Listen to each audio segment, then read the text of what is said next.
Maria, cheia de graça, o Senhor é convosco. Bendita sois vós entre as mulheres, bendito é o fruto do vosso ventre, Jesus. Santa Maria, Mãe de Deus, rogai por nós, pecadores, agora e na hora de nossa morte. Amém. Ave Maria, cheia de graça, o Senhor é convosco. Bendita sois vós entre as mulheres, bendito é o fruto do vosso ventre, Jesus. Santa Maria, Mãe de Deus, rogai por nós, pecadores, agora e na hora de nossa morte. Amém. Ave Maria, cheia de graça, o Senhor é convosco. Bendita sois vós entre as mulheres, bendito é o fruto do vosso ventre, Jesus. Santa Maria, Mãe de Deus, rogai por nós, pecadores, agora e na hora de nossa morte. Amém. Glória ao Pai, ao Filho e ao Espírito Santo.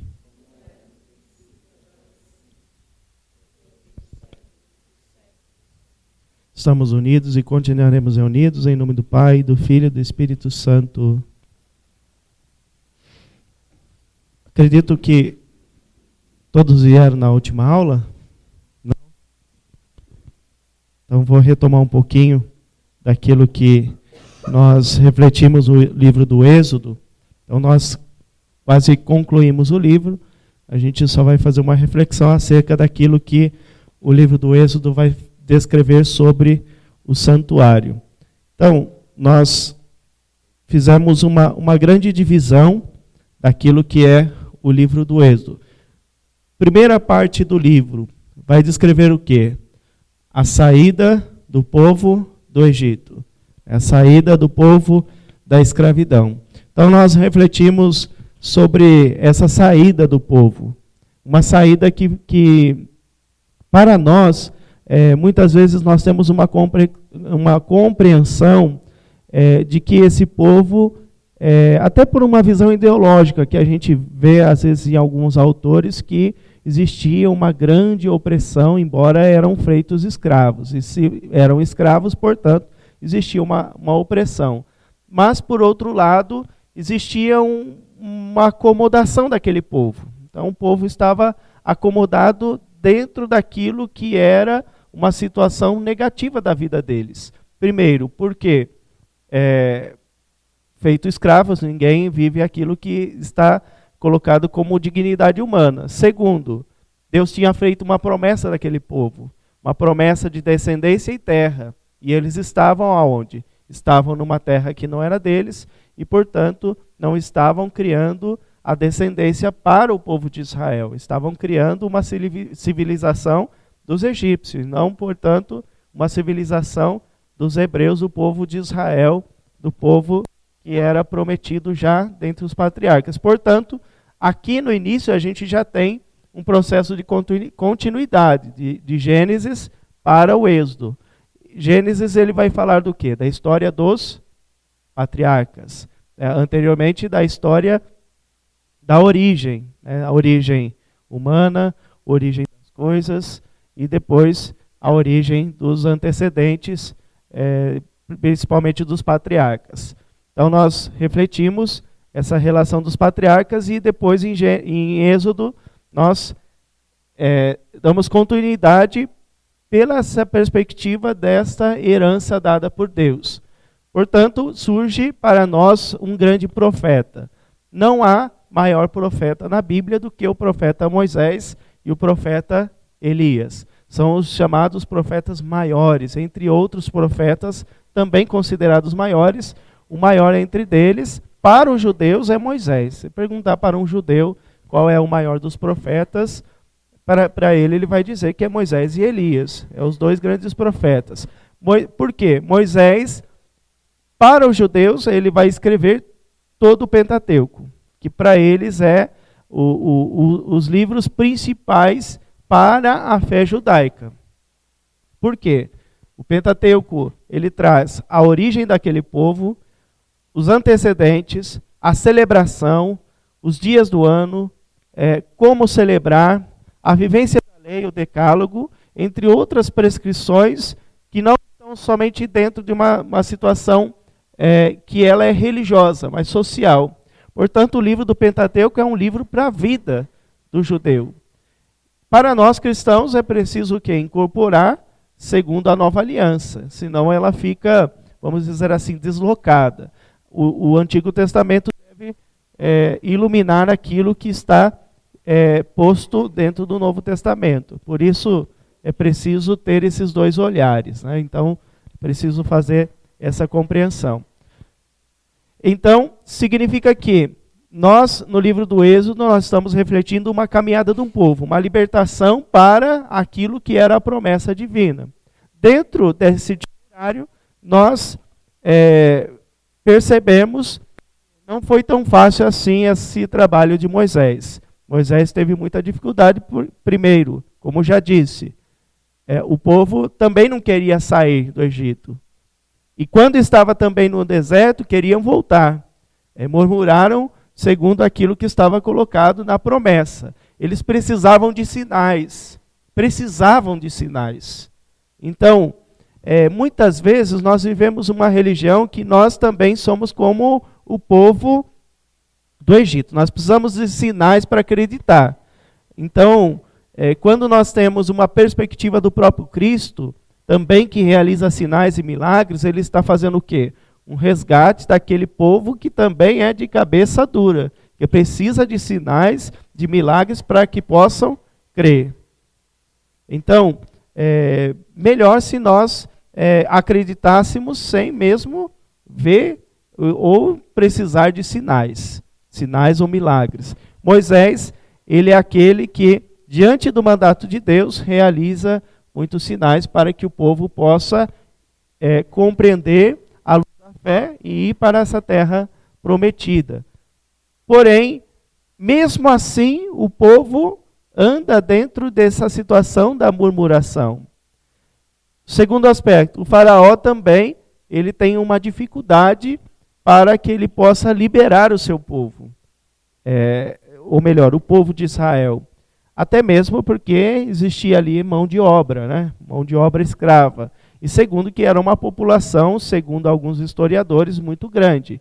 Há quem diga que a população desse povo que saiu do Egito é entre 600 mil até 3 milhões.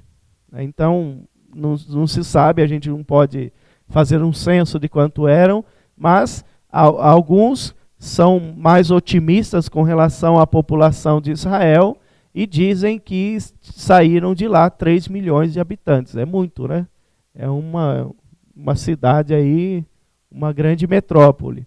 Mas nós não sabemos. O certo é que esse povo saiu e que quando chegaram no Egito era um pouquinho mais de 70, né? Então 70 e depois, diante da descendência, se tornaram muitos.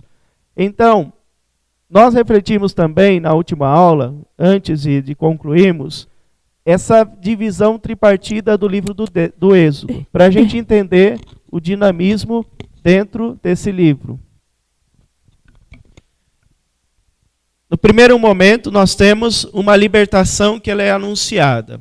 No capítulo 1, nós temos ao capítulo 6, Moisés anuncia a partir da sua vocação. Primeiro, Moisés, ele recebe a vocação divina, nós temos a revelação do próprio Deus. Qual que é o momento dessa revelação? Recordam? Aquele momento em que Moisés recebe a sua vocação. A sarça ardente, é o momento que Moisés, a partir desse momento, vai receber a sua vocação e o próprio Deus envia ele para que tudo aquilo que ele disser possa ser em nome dele. Então, nós temos essa divisão que, embora a libertação ela é anunciada, nós temos também, no final, uma adoração que é anunciada. Então, libertação e adoração, elas estão juntas, né? Deus tira esse povo da escravidão para a adoração a esse Deus único. Então, o primeiro momento que nós temos a saída, segundo momento, nós temos uma adoração que ela é anunciada. Então, isso está no capítulo 24. Nós temos uma libertação que ela é retardada, ela é deixada de lado. Por quê? O povo de Israel começa a murmurar, dentro desse processo, muitos começam a recordar, olha, pelo menos lá no Egito nós tínhamos a cebola, agora nós não temos nem um pãozinho para a gente comer. E aí os milagres que acontecem, as codornizes, o maná, entre outros sinais, para que o povo possa perseverar dentro do deserto. Também isso acontece dentro do itinerário quando nós temos o momento da santificação através da adoração. A adoração ela é retardada, deixada de lado também. Então esse processo também ele é vivido depois dessa saída do povo da escravidão. Então, libertação que é retardada e adoração também que é deixada de lado. No capítulo 32 a 34 nós vamos ver essa situação. Nós temos no final, ou melhor, no final do momento dessa libertação, nesse caminho, uma libertação que é realizada. Entre o capítulo 12 e o capítulo 16, nós temos o capítulo, se eu não me engano, 14, nós já lemos, o hino de vitória de Moisés. Então nós temos essa libertação que ela é realizada e ela é também celebrada. Então uma libertação que é celebrada pela pessoa de Moisés. Também nós temos a conclusão do livro do Êxodo também como uma adoração que ela é realizada. Então, a adoração primeiro, ela é anunciada, é um chamado para a adoração. Depois, há momentos do povo que essa adoração ela é deixada de lado pela idolatria, pelo pecado aos outros ídolos. E depois, há essa retomada, a essa adoração através do decálogo, das leis, da chamada de atenção do povo de Israel. Assim também como acontece na libertação, acontece nesse itinerário da adoração. Por que isso? Isso, se nós fizermos uma comparação com a vida humana, né? Aquele que se coloca no caminho da fé, o caminho da igreja, da comunidade, isso também aparece como um itinerário também da nossa vida. Ora, também nós recebemos esse anúncio desta adoração, ou seja, de contemplar esse Deus em nossa vida. Ora, nós deixamos de lado essa libertação, ela é retardada, vamos dizer assim, essa adoração também é deixada de lado pelos nossos pecados. Então, existe uma compreensão desse afastamento de Deus, quando nós nos afastamos desse Deus. Então, essa compreensão muito é vivido dentro do itinerário da fé, e depois também, dentro da nossa retomada, a realização também da adoração, dessa contemplação desse Deus em nossa vida. Então, o livro do Êxodo não fala nada além daquilo que nós também vivemos, aquilo que faz parte do nosso itinerário.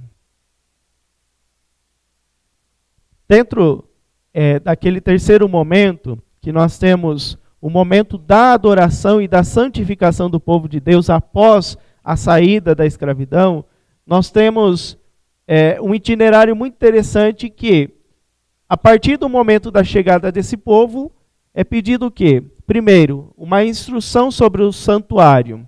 Então, nós temos um primeiro momento, não um santuário construção, edificação, mas um santuário que ele não é fixo, né? Nós temos no primeiro momento a tenda, entre outros mecanismos, vamos dizer assim, de lugar da morada desse Deus. Então, no primeiro momento, a tenda porque o povo estava a caminho. E depois, uma tenda fixa para o povo de Israel, dentro de Israel. Então, as instruções que acontecem para a confecção dessa tenda. Depois, o povo precisa celebrar a sua fé. Por isso, é reservado o dia do sábado, para que esse povo possa manter esta fé e essa adoração. Então, como o povo vai anunciar, viver essa adoração dentro desse itinerário do dia do sábado? Depois nós temos um outro momento em que nós temos mais algumas prescrições para o sábado. Agora, de modo litúrgico, vamos dizer assim. Se no primeiro momento há uma chamada de atenção para o dia do sábado em si, depois nós temos as prescrições para como viver esse sábado. E no outro momento, nós temos a execução das instruções sobre o santuário. Então, primeiro, a instrução sobre o santuário e depois a execução dessa obra. É como se fosse assim, olha, você precisa construir a sua casa. Para que você possa construir, você precisa de tijolo, cimento, cal, areia, vamos dizer assim. Assim está do capítulo 25 ao 31. Depois, no final, existe o como foi confeccionado tudo isso. Como foi feito e realizado todas essas coisas. Então, nós vamos ver como acontecem essas prescrições referente à construção a essa habitação que é o santuário. Olha só o que vai dizer. Faça-me um santuário e eu morarei entre eles. Em sua construção seguirás o modelo do santuário e dos utensílios que eu te mostrei. Então aqui existe uma prescrição de como construir esta tenda e o que nela vai conter. Então isso é muito importante. Por que no livro do Êxodo, logo esse momento da libertação, nós temos esse momento dessa construção? Porque nós estamos falando, lembra que a gente refletiu o contexto da construção do livro? Nós estamos falando numa época em que o povo precisava reconstruir o quê? O templo. O templo tinha sido destruído no primeiro momento. Então nós estamos num período aí entre o exílio e o pós-exílio, e eles precisariam reconstruir. Então eles precisavam de um manual. E a quem nós vamos recorrer esse manual? Moisés, o maior dos profetas. Então, se traz a tradição bíblica, se faz um retorno a essa compreensão para que eles pudessem reconstruir o templo segundo o molde da quem? Da tenda antiga. Da antiga tenda que era a antiga morada desse Deus. Toda a nossa liturgia cristã também, ela não pode ser vista longe dessa tradição judaica.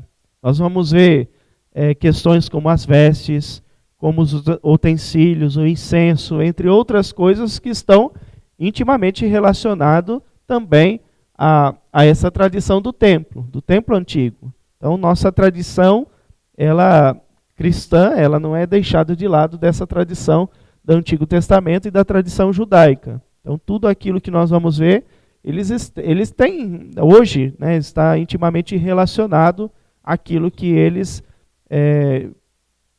confeccionaram.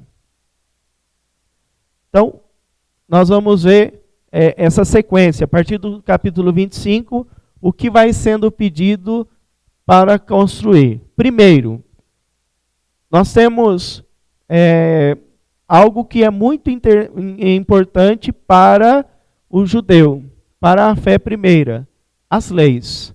Então era preciso, naquele templo, que tivesse um lugar de destaque para as leis. E qual era esse utensílio? A arca. Então a arca, ela era o lugar, o espaço que as tábuas da lei estavam fundadas dentro desse momento. Então, primeiro lugar construído, a arca da aliança, ou seja, a arca das leis. Então, primeiro objeto construído foi a arca. E dentro dessa construção se colocavam detalhes de como deveria ser construído. Vamos lá ver, só para a gente exemplificar um pouquinho. Êxodo 25, 10 a 22.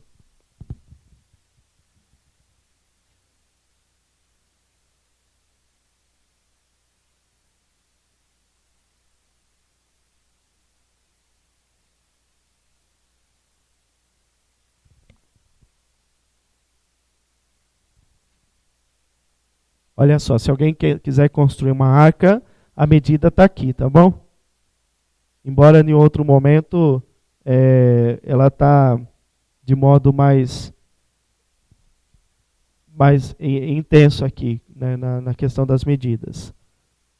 Em outra tradição, ela tem ela muda um pouquinho a questão da medida. Ela fala por centímetros e não por côvados. Mas quem conhece a questão da métrica aí vai conseguir fazer a arca. Farão uma arca de madeira de acácia. Então a madeira é essa, tá bom? Então não pode ser outra madeira. Seu comprimento será de 2 côvados e meio, e sua largura de 1 côvado e meio, e sua altura de 1 côvado e meio. Tu a recobrirás de ouro puro por dentro, e farás por fora, em volta dela, uma bordadura de ouro. Fundirás para a arca 4 argolas de ouro, que porás nos seus 4 pés, 2 de um lado e 2 de outro. Farás 2 varais de madeira de acácia, revestido de ouro, que passarás nas argolas fixadas de um lado da arca, para se poder transportá-la.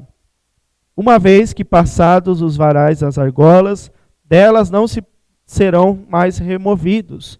Porás na arca o testemunho que eu te der. Farás também uma tampa de ouro puro, cujo comprimento será de 2 côvados e meio, e a largura de 1 côvado e meio. Farás 2 querubins de ouro, e os farás de ouro batido, nas 2 extremidades da tampa, um de um lado e de outro, fixando-os no modo de formar uma só peça com as extremidades da tampa. Terão esses querubins suas asas estendidas para o alto, e protegerão com elas a tampa, sobre o qual terão a face inclinada. Colocarás a tampa sobre a arca e porás dentro da arca um testemunho que eu te der. Ali virei ter contigo, e é de cima da tampa do meio dos querubins que estão sobre a arca da aliança, que eu te darei todas as minhas ordens para os israelitas. Então aqui nós temos as medidas da composição da arca da aliança. Então Moisés, ele recebe essa revelação sobre a construção. Quem está pedindo para construir? É Deus. Então Moisés, depois ele vai executar a obra. Aqui é um pedido, não é a construção ainda.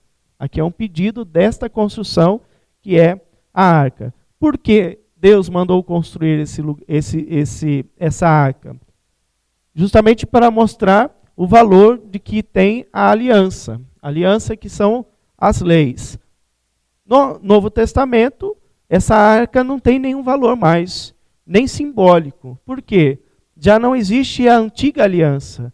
Nós temos a nova aliança, a nova lei. Quem é a nova lei? O próprio Cristo. Ele é o novo mandamento. Então, a arca em si, ela já deixa de existir. Porque nós temos, dentro da nossa tradição católica, a nova arca que é Maria. Então, por isso, nós temos essa troca, né, vamos dizer assim, do Antigo Testamento, da fé judaica, a Arca da Aliança, e a nova arca, que é Maria, que nos gera quem? A nova lei, que é o próprio Cristo. Então, por isso, nós temos, antes de qualquer outra construção, a arca. No Novo Testamento, antes da nova lei, nós temos o quê? A Arca da Aliança, que é Maria. Por isso, nós temos essa genealogia, esse anúncio de Maria pelo anjo, e aqui retoma também esta imagem do querubim, que protege a lei, assim como também os arcanjos dentro desse anúncio, dessa proteção à nova lei, que é Maria. Depois,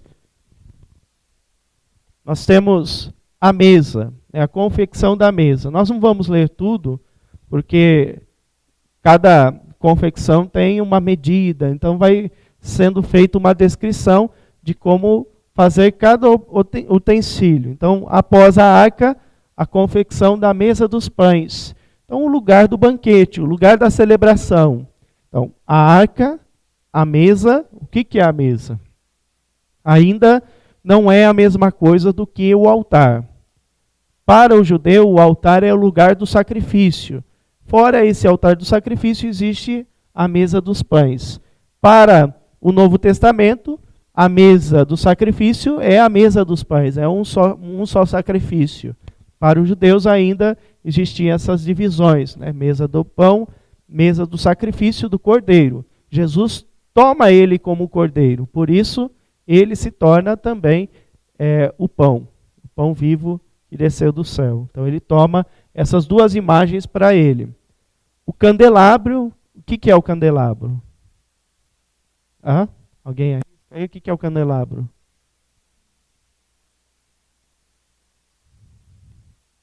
O que é um candelabro?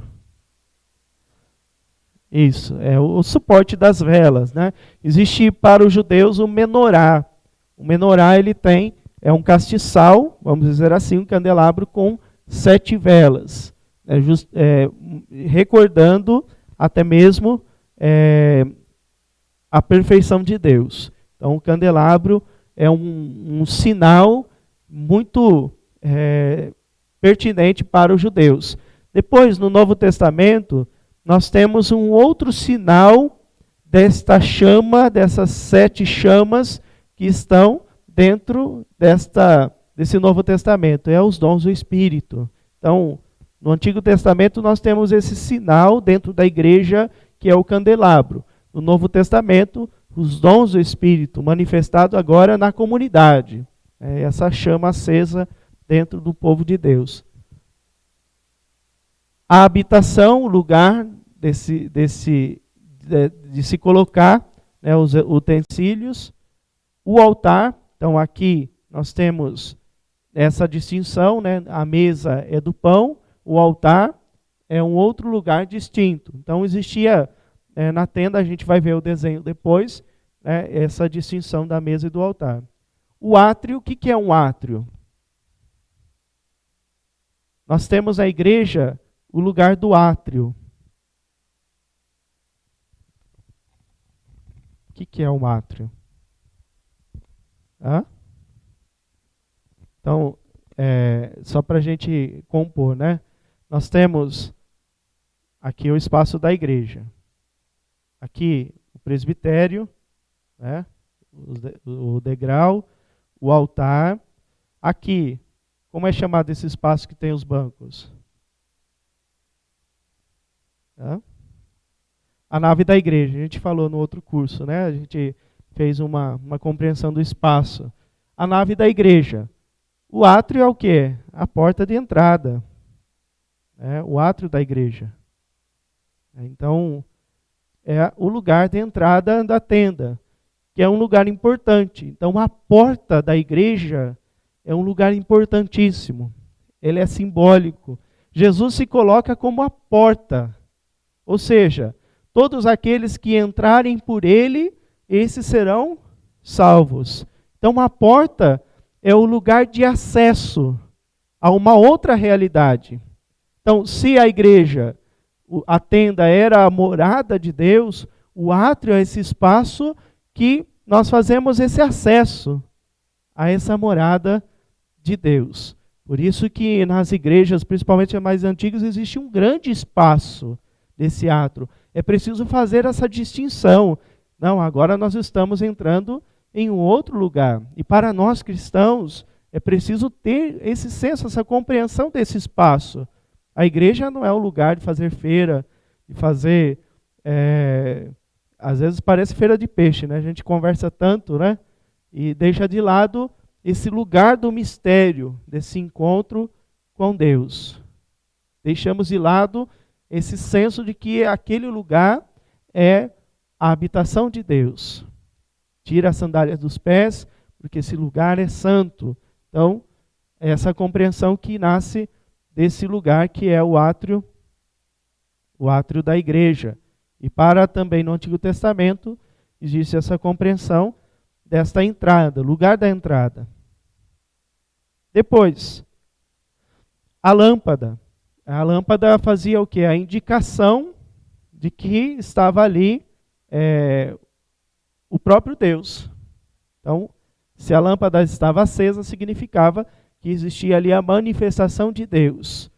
Para nós, na igreja, nós também usamos a lâmpada, por exemplo, do sacrário. Ela é pertinente. Ela sempre fica acesa. Ela deve ficar acesa. Isso indica o quê?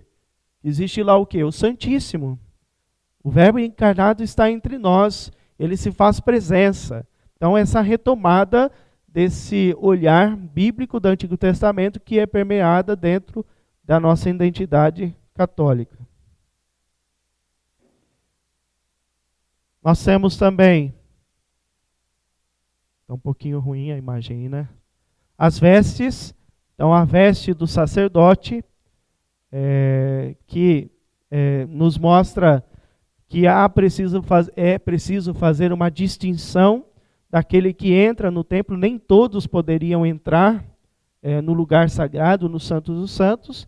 Então existia uma classe sacerdotal que nasce dentro dessa construção do santuário. A consagração dos sacerdotes, então nós temos um momento em que esses eleitos de uma classe, eles são colocados para quê? Para a serviço daquele templo, daquele lugar. Então já existe a consagração dos sacerdotes. O altar do incenso, então existe um lugar específico para se queimar,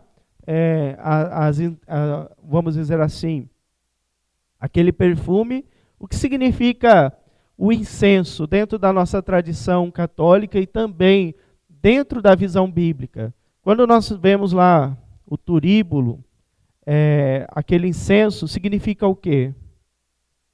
Significa que nós estamos fazendo uma prece a Deus, uma louvação, que tudo aquilo que nós oferecemos aqui na terra seja elevado ao próprio Deus, aos céus. Isso significa para nós, é aquilo que significa para nós o incenso. E por isso a construção do altar do incenso. Essa manifestação dessa ligação entre o céu e a terra.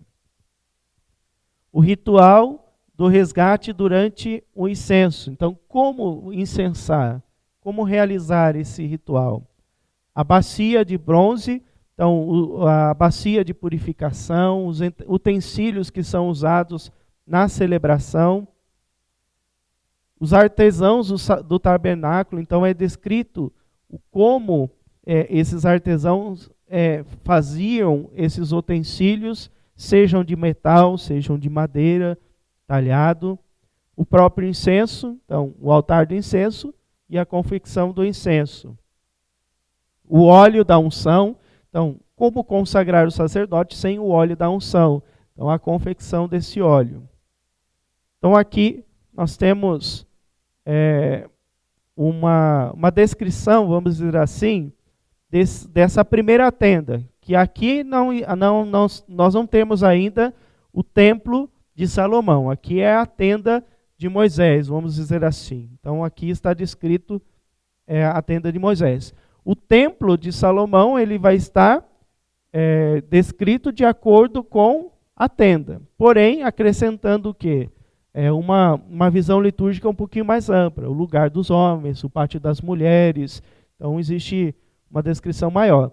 Então, nunca pensem em ver como exemplo o templo de Salomão do Edir Macedo, não tem nada a ver. O templo de Salomão de Edir Macedo é um salão interno, não tem nada a ver porque deveria ter o Santo dos Santos, o átrio das mulheres, o pátio dos homens, deveria ter o altar do sacrifício, entre outros lugares, deveria ter. Então não vale a pena nem entrar lá, porque não descreve realmente o que é o templo de Salomão. E até mesmo a medida do templo, ele não observou, porque se fosse segundo a medida do templo de Salomão, seria muito menor do que ele construiu.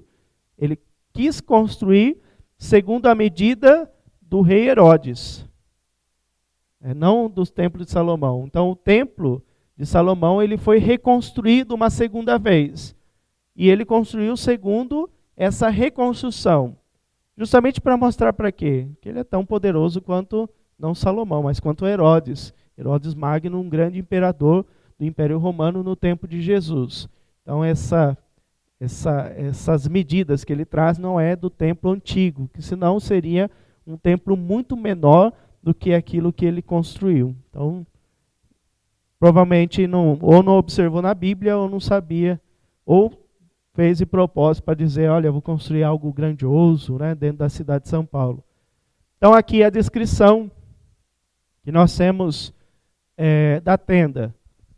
O que era esse espaço dos Santos dos Santos? Era o lugar da Arca da Aliança.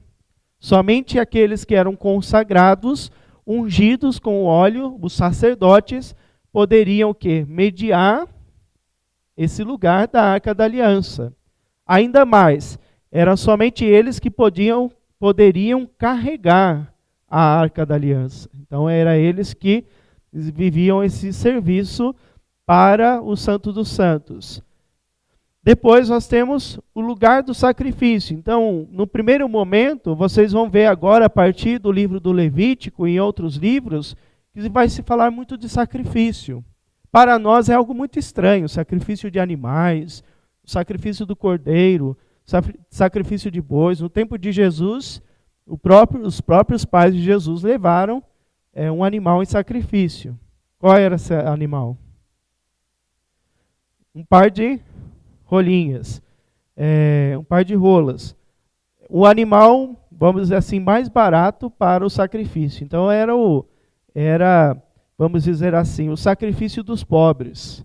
Quem era rico levava um cordeiro, levava um boi, levava um animal de classe, vamos dizer assim. Mas os pobrezinhos não, levavam aquilo que eles poderiam comprar no templo. Por isso Jesus, depois, quando ele cresceu, ficou grande, o que ele fez lá no templo? Né? Ele acabou com o comércio lá que existia na época. Por quê? Exploravam aqueles pobres para essa questão dos sacrifícios. Né? Então era algo que pesava na vida dos judeus. Então isso depois do tempo de Jesus, isso vai se acabando com relação ao sacrifício de animais. Então a partir, por volta, quando o templo ele é destruído novamente, depois do tempo de Jesus, acaba-se o sacrifício. Se vivem somente a lei. Então o sacrifício é deixado de lado. Existe uma outra forma de viver esse sacrifício. E para nós, o sacrifício do animal nunca é feito, porque nós temos o quê? O sacrifício vivo do próprio Cristo. Ele é o Cordeiro de Deus, que tira o nosso pecado. Então se entendia que era preciso ofertar um animal para quê? Para expiação, ou seja, para a remissão do quê? Do pecado. Então, o fato de levar aquele animal significa que eu estou fazendo o quê? Retirando aquilo que é de mim, ou aquilo que eu tenho, que possuo, aquilo que eu cacei, aquilo que eu tenho, para quê? Para que ele seja aceito por Deus em reparação ao meu erro. Então, isso não acontece mais porque quem vai reparar os nossos pecados é o próprio Cristo. Ele remiu os nossos pecados. Então, essa situação ela é mudada dentro dessa perspectiva da nova aliança.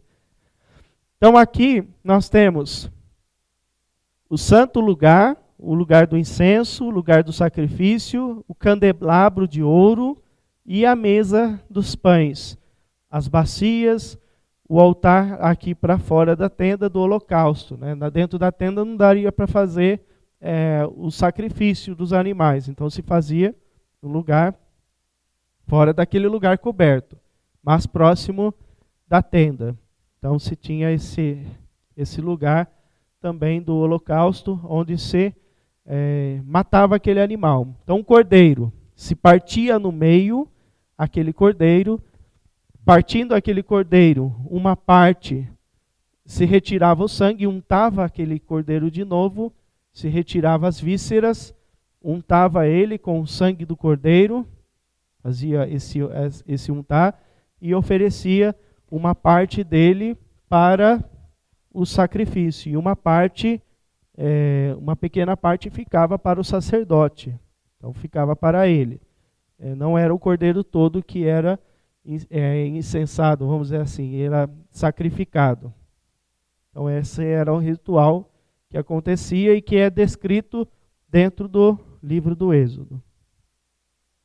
Então aqui, vamos dizer assim, uma imagem, né?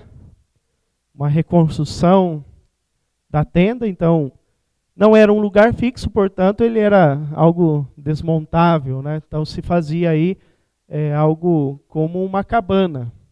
Uma cabana para que ao povo sair, ao sair do deserto, ou sair nesta peregrinação, eles pudessem ir celebrando a sua fé nesse itinerário até chegar em Israel e depois consolidar o templo, um lugar fixo. Muitos, depois na construção do templo, foram contra essa construção, porque até mesmo alguns profetas questionavam como nós podemos aprisionar um Deus, deixar um Deus exclusivamente a um lugar. Como isso pode acontecer? Então era uma discussão também entre os livros posteriores do livro do Pentateuco, esse questionamento. Alguma dúvida até aqui?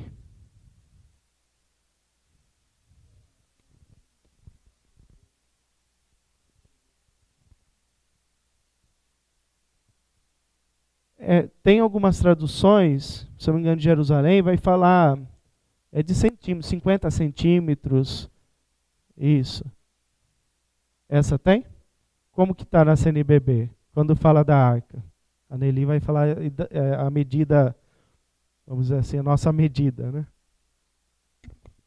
Farás uma arca de madeira de acácia com 125 centímetros de comprimento, por 105 de largura e 75 de altura. Vestirás de ouro puro, quando depois vem. Aqui as medidas são aqui. Eu não saberia fazer essa troca, né, dos côvados por centímetro, mas existe em algumas Bíblias, não sei se da CNBB, existe lá uma comparação, né, das medidas dentro da Bíblia. Isso você encontra também na internet, você acha essa unidade de medida dentro da Bíblia, muito interessante. O altar, por exemplo, do incenso, ele é 50 centímetros por 50, muito menor do que muitos arcas da aliança que constrói para ir, algumas coisas gigantes, né? Então está fora dessa métrica bíblica, né? Até mesmo, por exemplo, você pega da Canção Nova, muito maior do que esse que está construído, né? Mas porque para eles existe uma outra compreensão. Então, colocam-se o Santíssimo Sacramento, coloca a palavra porque ali não existe mais essa ligação do Novo Testamento, mas está, vamos dizer assim, fora da medida, né? Se fizesse algo comparado àquilo que era da época. Então, fechando um pouquinho, fechando, né, esse livro do Êxodo, que nós não conseguiríamos articular, né, todos esses detalhes de cada coisa, porque seria aí uma extensão muito grande do livro. Então, o que esse livro pode nos ensinar? O que esse livro consegue nos ensinar a partir daquilo que a gente refletiu? A partir daquilo que nós vimos no livro, na aula anterior.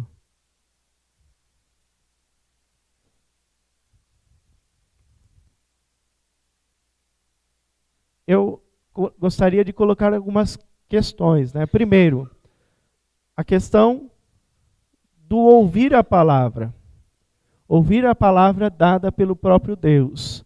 Então, as consequências de não ouvir a palavra de Deus não é simplesmente, como alguns pensam, uma punição de Deus, mas consequência daquilo que não foi feito. Então, o livro do Êxodo já começa a trabalhar essa perspectiva. Ouve, Israel, o Senhor teu Deus. Esse é o primeiro mandamento, vamos dizer assim. Embora depois, agora, o livro do Levítico e entre outros livros, nós vamos encarar mais fortemente essa questão do decálogo, embora ele está também dentro do livro que nós ouvimos. Ouvir a palavra de Deus, ou seja, ouvir a voz de Deus que fala. E através de quem Deus estava falando? Através de um profeta. Esse profeta, para que ele pudesse ser compreendido, ele realiza o quê? Esses sinais. Os sinais no deserto, antes do deserto, com as manifestações, por exemplo, das pragas, que não é por ele, mas pela intervenção divina. Tudo isso vai acontecendo no povo para o povo de Deus. Nós tivemos lá as 10 pragas do Egito. Recordam a última praga? A última praga é a morte dos primogênitos, justamente para cessar o império egípcio. Então, morrer um primogênito é esgotar toda aquela classe, aquela dinastia. Por isso, se romper com aquilo que era colocado como o reinado dos egípcios. Então, ouvir a voz de Deus. Depois, diante desse chamado, render essa adoração a Deus. Se colocar nessa presença de Deus. Então, colocar na presença de Deus é um chamado dentro dessa perspectiva, até mesmo no deserto. Então, no deserto também somos convidados a ser fiéis a essas promessas divinas e nessa fidelidade se colocar, sabendo que Deus caminha conosco. Se pudéssemos ter uma grande compreensão do livro do Êxodo, nós temos uma compreensão que nós temos um Deus que não está distante. Isso nós já ouvimos já antes desse momento da sarça ardente. Eu vi, ouvi, desci para libertar esse povo de Israel. Estou contigo. Ou seja, nós não temos um Deus distante de cada um de nós. Nós temos um Deus próximo que caminha em qualquer situação, até mesmo no momento do deserto. Então, essa compreensão também que o livro do Êxodo tem a nos ensinar. Para nós, se fizermos uma comparação entre o Êxodo e aquilo que Jesus vem a nos ensinar depois, Jesus vai extrair situações do Êxodo para a sua vivência?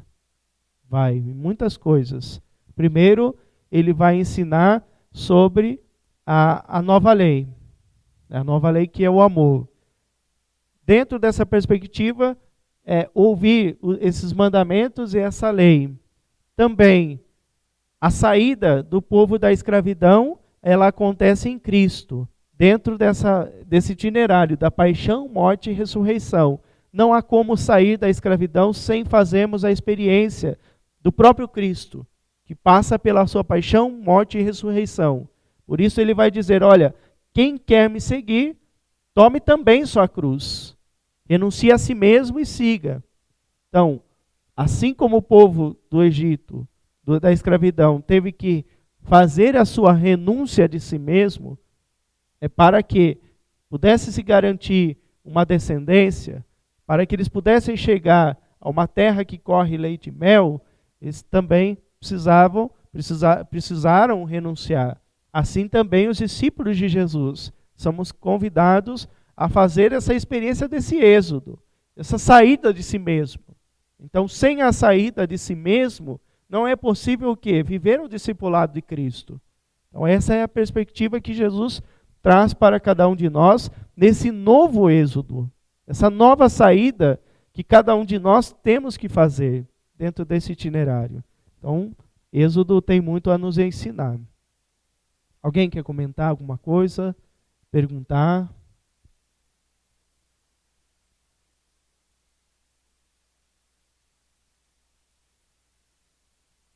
E aí, gente? Querem perguntar algo do Êxodo ainda?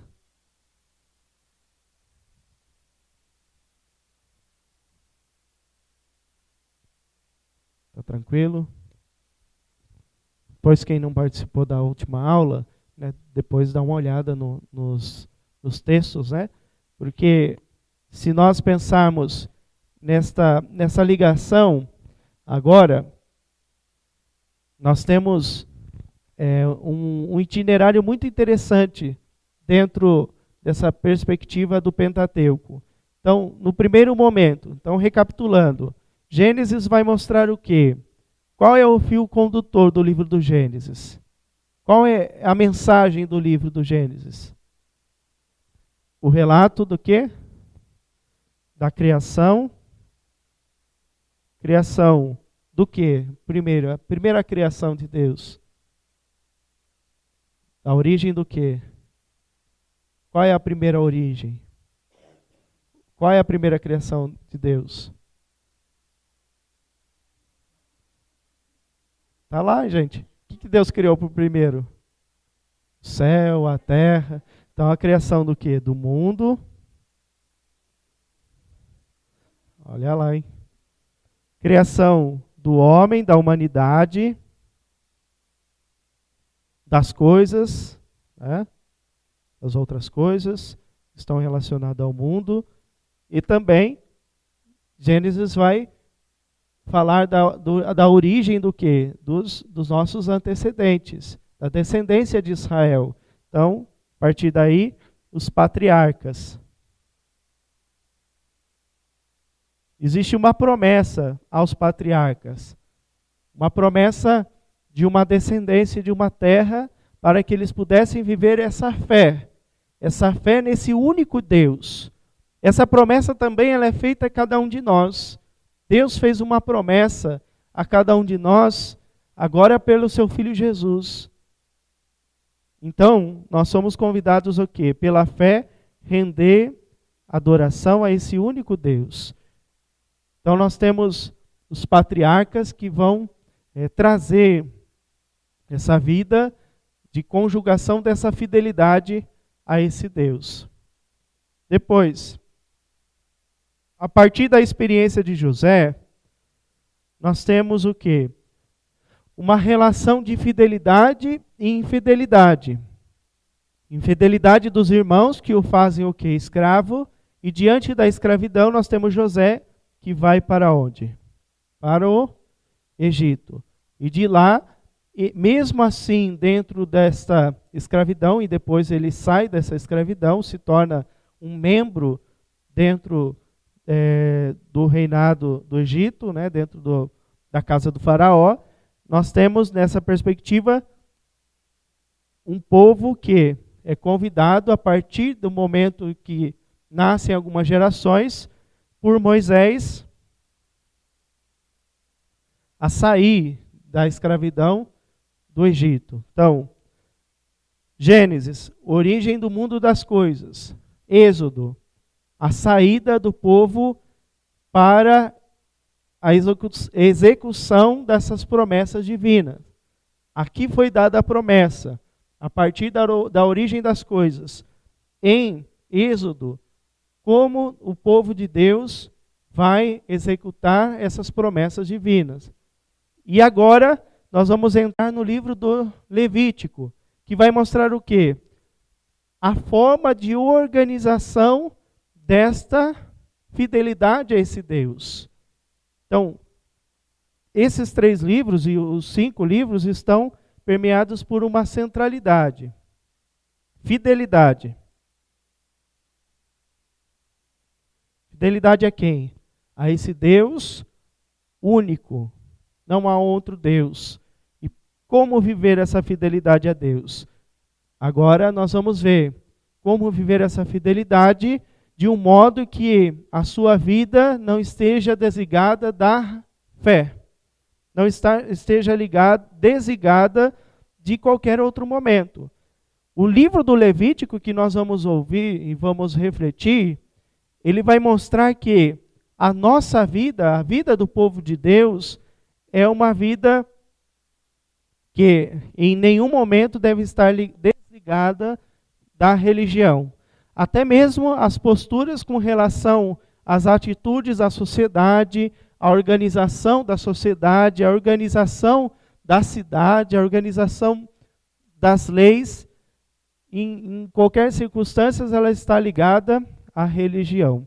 Então, a partir desse momento, se traz essa compreensão daquilo que é a organização desta conduta do povo de Deus. Então, aqui começa essa compreensão que o povo saindo do Egito é convidado a ter uma boa conduta. Essa conduta se chama lei de santidade. Então, nós vamos falar desse caminho, dessa compreensão de santidade que passa nessa visão bíblica. ainda, quando nós falamos de santidade dentro do Antigo Testamento, ela não tem uma ligação com aquilo que nós temos o conceito de santidade hoje. Porém, nós vamos refletir a partir daquilo que está dentro do Antigo Testamento. Por quê? A santidade está ligada somente a uma conduta, um jeito de realizar uma prescrição, uma norma, e, no entanto, para nós, santidade é muito maior do que a execução de leis. Então, para nós, a santidade não passa somente pela lei. Lógico que quando nós falamos assim, eu preciso fazer um caminho de santidade, eu preciso passar por quê? Pelos mandamentos, pelas leis de Deus, mas não somente pela lei. Eu preciso passar pelo quê? Pelas virtudes. Eu preciso passar por quê também? Pela minha consciência. Porque não adianta eu falar assim, olha, eu tenho que seguir a lei. Eu tenho que encarar aquela lei como um caminho de felicidade para a minha vida. Então eu tenho que ter o quê? A lei como um auxílio, mas ela não pode ser o tudo. Eu tenho que colocar sobre aquela lei a consciência de que eu preciso viver ela para o meu bem viver na minha relação com Deus e com os outros. Porque muitas vezes as pessoas chegam e dizem assim, padre, olha, eu tenho que viver esse mandamento, então eu estou confessando porque eu tenho que viver esse mandamento segundo a lei de Deus. Quer dizer, ela vai confessar e depois ela vai retornar no mesmo pecado. Por quê? Ela está vivendo uma fé legalista, segundo a lei. Ela não descobriu ainda o que lhe causa, dentro da sua vida, esse exercício e essa virtude que pode ajudar ela a viver a santidade. Ela não descobriu ainda, na sua caminhada, o que pode trazer para ela a vivência daquela lei, daquele mandamento. Então, ela se esqueceu ainda daquilo que se chama para nós promessas. Se chama graça. No Novo Testamento é graça para nós. Viver os mandamentos de lei, da lei de Deus, é uma graça. Honrar pai e mãe é uma graça divina.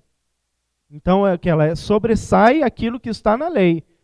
Então, existe uma consequência de não honrar ou de honrar os pais segundo aquilo que é a sabedoria divina, segundo aquilo que está conjugado para nós. Então, para nós, o que significa para nós esse livro do Levítico? Parece que se nós ouvirmos todo esse relato, ele foi escrito em um único lugar, no deserto do Sinai. O que é esse lugar? Ou melhor, no deserto não, no Monte Sinai. O Monte Sinai é o lugar da retirada da lei. Quando nós falarmos de montanha nas Escrituras, nós estamos falando de uma relação íntima de Deus com a humanidade. Todas as vezes que nós ouvimos alguém que subiu a montanha, nós temos a manifestação desta teofania de Deus, dessa presença de Deus. Se acreditava que quanto mais alto eu subir, mais próximo eu estou do que? Desse Deus. Então, portanto, todas as vezes que alguém subir a montanha, nós estamos o quê? Nessa presença de Deus. Mas também quando nós tivermos nas Escrituras descida, nós estamos em um grau de uma relação com a humanidade. Quando Jesus, por exemplo, vai a Jericó, o texto faz questão de dizer que Jesus desceu a Jericó. Ou seja, ele foi em direção àquilo que é a humanidade. Então ele se rebaixa para ir ao encontro de alguém. Todas as vezes que nós encontrarmos no relato do Evangelho, principalmente descer, significa ir ao encontro. Se colocar na presença de. Então Jericó é uma cidade, por exemplo, de uma baixada, vamos dizer assim. Ou muitos dizem que Jericó não é uma cidade tão baixa. Então o fato de Jesus descer significa justamente dele ir ao encontro. E foi ao encontro daquela pessoa. Isso significa esse conceito de descida. Então, esse livro do Levítico, ele está situado aonde? No Monte Sinai. O Monte Sinai era um lugar dessa manifestação de Deus, ainda muito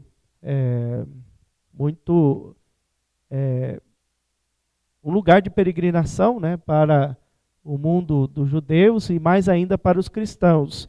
Nesta montanha que está aí colocada, né, na imagem, estão conseguindo ver?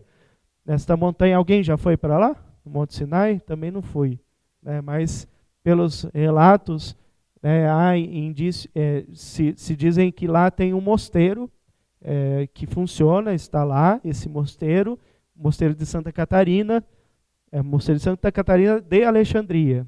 Santa Catarina um mosteiro que funciona até hoje, está entre a montanha do Sinai. Então os cristãos têm uma predileção nesta montanha. E é um lugar, né, que ele é muito visitado porque é o lugar dessas primeiras promessas através da lei. Então é a partir desse momento, desse lugar, que se situa esse livro do Levítico. É que a partir daí, depois dessa saída do Sinai, o povo vai para onde? Para a terra de Israel. Então é preciso eles preparar o coração para a vivência dentro dessa terra que Deus tinha prometido. Interessante que nós temos, para entender um pouquinho o livro do Êxodo, nós temos essa saída do Êxodo, né? Esse final do Êxodo. Vamos ver como que vai terminar o livro do Êxodo.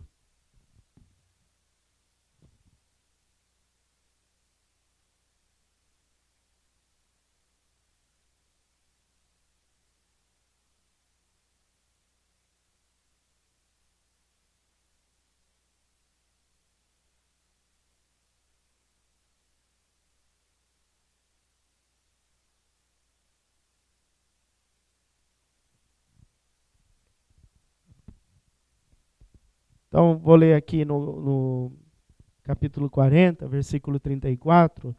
Então, o texto do livro do Êxodo, ele vai terminar com a glória. Então, é como se realmente consolidasse um final de um livro, uma história feliz, vamos dizer assim. Embora ainda Moisés está ainda, vamos dizer, a caminho, vamos dizer assim. Então, a nuvem, versículo 34. Então a nuvem cobriu a tenda de reunião e a glória do Senhor encheu o tabernáculo. Então, depois de construído, esta nuvem cobriu a tenda de reunião e a glória do Senhor encheu o tabernáculo. O que significa essa nuvem? Todas as vezes que nós tivermos a imagem da nuvem, é essa manifestação do Espírito de Deus. Ou seja, esta mão de Deus que é consolidada. Então, as imagens do Espírito Santo, não planificada ainda no Antigo Testamento, é a mão de Deus, a nuvem, a sua sombra, a brisa suave, a brisa leve, entre outras manifestações que acontecem o quê? Dentro desse itinerário do Espírito Santo. Então, essa é a manifestação do Espírito no Antigo Testamento. Então, por isso que está aqui cobrindo o quê? O tabernáculo.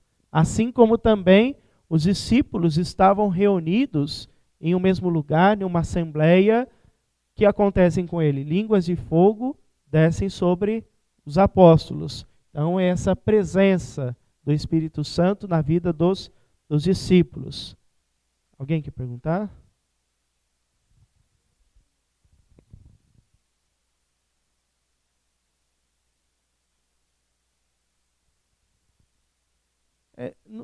Vamos dizer assim, não é correto porque não é o sinal trinitário, né? Mas quando se fala brisa suave, brisa leve, subentende que é o Espírito Santo, mas você não precisa ficar trocando em nome do Pai, do Filho e da pomba, né? Quer dizer, A pomba é o quê? Um sinal, uma imagem do Espírito Santo. Mas é uma imagem. Agora, quando você chama alguém, você a chama pelo nome, você não fica chamando o apelido. Quando é algo sério na sua vida, você não fica dizendo o seu apelido. Embora, às vezes, mesmo que o seu apelido não seja feio, não seja algo tão estranho, chamar sempre a pessoa pelo nome. Então, nós estamos fazendo aquele gesto em que? Em nome de quê? Do Pai, do Filho e do Espírito Santo. Então, a brisa leve ou a brisa suave, ou a nuvem, a sombra, é o quê? Uma imagem bíblica daquilo que é o Espírito Santo. Vamos dizer assim, o fato de trocar o Espírito Santo pela brisa suave não é um erro, vamos dizer assim, mas colocar dentro desse sinal trinitário essa troca significa que você está distorcendo, vamos dizer assim, de qualquer jeito, aquilo que é o nome da terceira pessoa da Santíssima Trindade. Então você está trocando a pessoa em si por a imagem daquilo. Entenderam? Deu para entender? Então não convém, né? Melhor a gente ficar criando essas situações. Embora talvez o padre, eu acho que ele queria dizer sobre justamente essa imagem, né? É um vídeo muito antigo, né, do padre Joãozinho, não é que ele trouxe como uma ofensa do Espírito Santo, isso é de 10 anos atrás, ninguém remexeu a essa imagem. Agora que trouxeram porque existia uma contraposição do padre Joãozinho com o Bernardo, né? Daí ele trouxe aquilo lá que, quando ele falou, ninguém se escandalizou, ninguém viu nada, né? Ele fez no programa Canção Nova, não teve nada de, vamos dizer assim, de manifestação na época. Mas ele trouxe à tona porque estava essa discussão.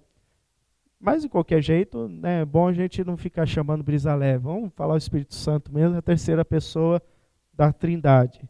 Assim como também em relação à primeira pessoa, Deus Pai, né, quando alguém fica dizendo, Deus é mãe, Deus é isso, Deus é aquilo. Não, a imagem que nós temos, ela é patriarcal. Não é desmerecer a figura da mulher, a figura de mãe, né? Deus é pai e mãe, isso é muito óbvio, porque Deus não se manifesta nessa individualidade. Então, a manifestação de Deus também se dá nesse olhar feminino, né? Nesse toque, porque Deus é tudo, né? Deus não se manifesta somente naquilo que é próprio de uma figura machista ou feminista, né? Vamos dizer assim, no sentido do feminino. Então, nós chamamos o quê? Deus de pai. Agora não preciso ficar falando Deus pai e mãe, Deus é mãe, Deus mãe, né? Então são figuras que já subentende.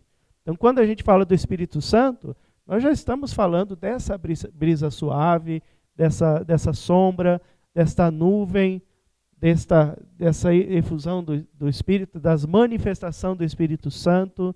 O Catecismo da Igreja, quando fala sobre o Espírito Santo, se vocês pegarem lá, tem todas essas imagens. Está lá, brisa suave. É uma das manifestações, está no Catecismo. Não está distorcendo aquilo que é o Espírito Santo. Mas, na pessoa em si, preciso ter esse senso, né? Mais alguma pergunta?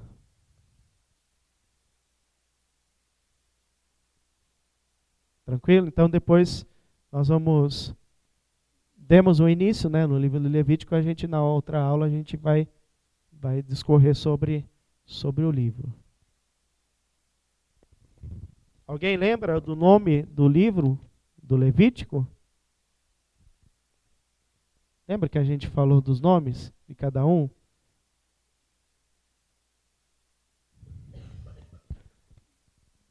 O Gênesis, alguém recorda?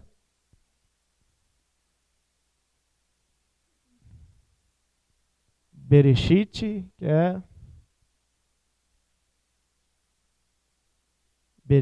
que é no princípio, né? No princípio Deus criou, que está relacionado ao início de cada livro. Depois o Êxodo, nós temos o quê? Esses são os nomes, porque ele está falando do quê? a partir da experiência dos patriarcas, está falando dessa saída desse povo da escravidão. Esses são os nomes.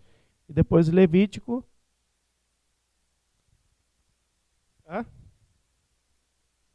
Ele o chamou, né? O chamou, Levítico. Depois a gente vai falar também dessa tribo de Levi, né? Só para a gente fazer essa ponte com o livro dos Levíticos, o livro dos chamados. Então, Levi dos chamados, né? Aqueles que foram chamados. Alguma questão dos livros passados, esse livro, que a gente vai...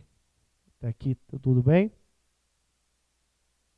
Então, o lugar da escrita desse livro é o Monte Sinai, tá bom? Então, é a partir dele que esse livro vai ser consolidado. Vamos lá, então?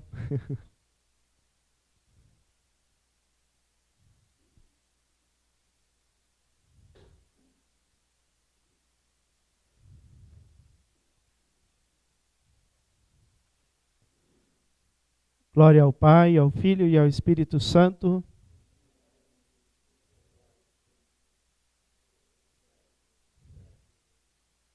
O Senhor esteja convosco. Abençoe-vos o Deus Todo-Poderoso, Pai, Filho e Espírito Santo.